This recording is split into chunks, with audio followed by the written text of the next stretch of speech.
So here I am up on Black Dome Mountain here in the Catskills. I just hiked that one over there, which is called Blackhead, and it's just a wonderful mountain over there.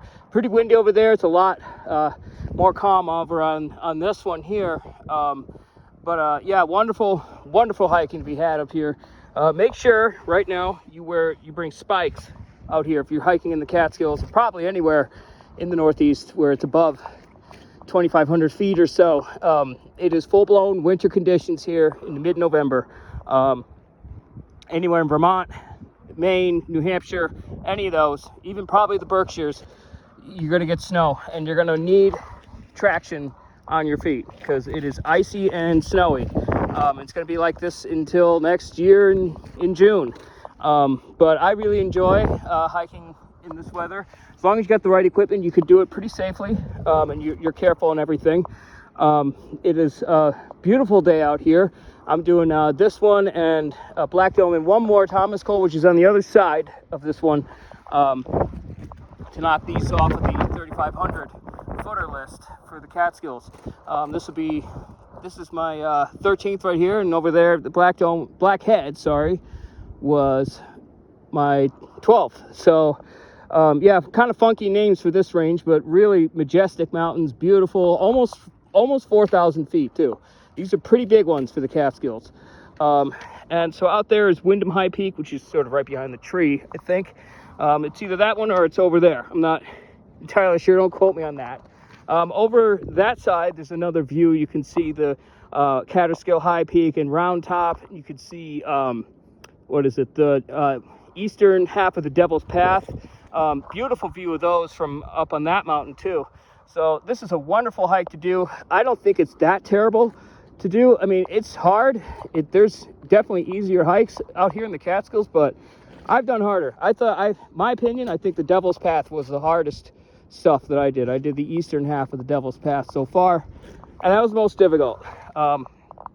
So just to gauge it for people wondering, what they should do, what they should play. These are great mountains with excellent views.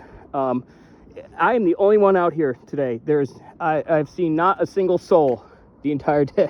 So, and it's like 11:15. So figured I'd come up here and do another report since this is the one of the last views, I think, of the hike. So there's one more peak after this, going up and over to Thomas Cole Mountain, which I've heard is sort of a nothing burger, sort of a wooded summit, which I'm okay with.